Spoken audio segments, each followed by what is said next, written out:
गांव का नाम था ढोलकपुर। चारों ओर हरियाली, बीच में पगडंडी और लोगों के चेहरों पर मेहनत की चमक। उसी गांव के कोने में पुराना सा पर सुगंध से भरा ढाबा था, हरिया चिकन करी वाला। भाई 10 किलो ताज़ा चिकन पैक कर दो, जल्दी देना, ढाबा लगाना है। देता हूँ भाई, पर आज से दाम बढ़ गए। कितना बढ़ा दिया ले तूले? बस थोड़ा ही भाई, अब 240 रुपए किलो है। ठीक है, दे दे, और कोई चारा भी तो नहीं। हरिया चिकन लेकर चला आया, लेकिन दिल में चिंता थी। अगर दाम बढ़ा तो प्लेट भी बढ़ानी पड़ेगी। लोग मानेंगे क्या? एक प्लेट चिकन करी लगाओ, बहुत भूख लगी है। अरे भाई अभी लगाता हूँ, पर सुनो, आज से दाम बढ़ गए हैं। क्यों भाई, क्या हुआ दाम बढ़ाने को? चिकन महंगा हो गया है और मेहनत भी ज्यादा करनी पड़ती है। अब 180 रुपए प्लेट पड़ेगा। इतने में तो हम मटन खा लें। इतनी महंगी चिकन करी हमें नहीं चाहिए। इतना कहकर वे चले गए। शाम तक मुश्किल से 2 प्लेट बिकी। हरिया ढाबे के पास बैठा और सोचने लगा। अब क्या करूं? अगर यही हाल रहा तो ढाबा बंद करना पड़ेगा।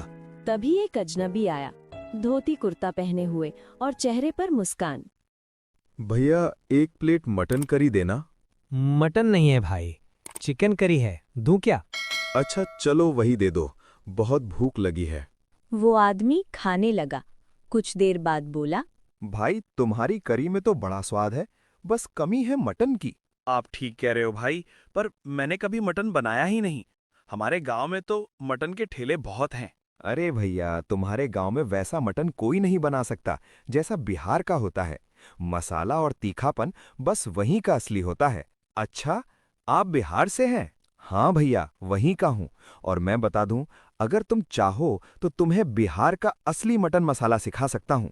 अभी तो जाना होगा, काम है, फिर मिलते हैं। रात को जब हरिया घर लौटा, राधा बोली, सुनो जी, वो सेठ फिर आया था पैसे मांगने। हमें जल्दी उसका कर्ज चुकाना होगा।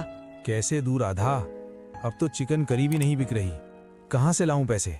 अगर ये नहीं बिक रही तो कुछ नया सोचो, कुछ ऐसा जो लोगों को पसंद आए। हरिया एकदम ठहर गया। अचानक उसे उस बिहारी आदमी की बात याद आई। राधा, लगता है अब हमारा स्वाद बदलने वाला। कल से कुछ नया शुरू करते हैं। अगले दिन हरिया बिहारी आदमी को ढूंढा और उसने मटन बनाना सीखा। जैसे तुम चिकन बनाते हो वैसे ही मटन बनाओ। फर्क बस इतना कि खड़े मसाले, तेज पत्ता, लौंग, इलायची और प्याज थोड़ा ज्यादा डालना, और मटन सरसों के तेल में ही पकाना। धन्यवाद भाई, कल से मेरा ढाबा मटन करी वाला ढाबा बनेगा। अगले दिन हरिया ने नया मटन करी शुरू किया। पूरे गांव में खुशबू फैल गई। ग्राहक खड़े होकर मटन का स्वाद चख रहे थे। वाह भाई, ये तो मस्त स्वाद है, 2 प्लेट और लगा दो। लेकिन उसी समय गली के कोने पर 3 पुराने मटन ठेले वाले जलन में थे। उन्होंने हरिया के ढाबे के खिलाफ चाल चली। कुछ देर बाद गांव के मुखिया और उनका साथी वहां पहुंचे। हरिया, हमने तेरी मटन की बहुत चर्चा सुनी है, आज हम भी चखेंगे। हरिया ने झटपट गरम गरम मटन चावल के साथ परोसा। मुखिया ने पहला निवाला लिया और मुस्कुराए, लेकिन जैसे ही दूसरा निवाला उन्होंने उठाया, हरिया, तेरे मटन में छिपकली है।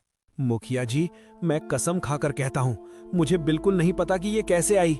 मैं कभी ऐसा नहीं कर सकता। ये कोई साजिश हो सकती है। गांव वाले इधर उधर देखने लगे। कुछ लोग डर से पीछे हट गए। ठेले वाले मुस्कुरा रहे थे, जैसे उनकी चाल सफल हो गई हो। जब वो ठेले वाले मुझे ढाबे से दूर बुला रहे थे, तभी मुझे कुछ गड़बड़ लगी थी।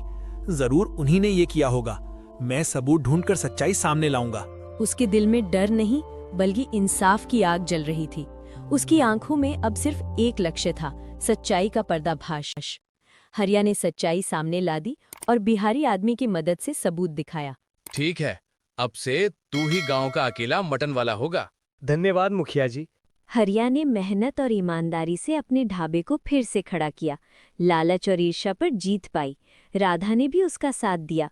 सच्चाई और मेहनत से ही असली सफलता मिलती है।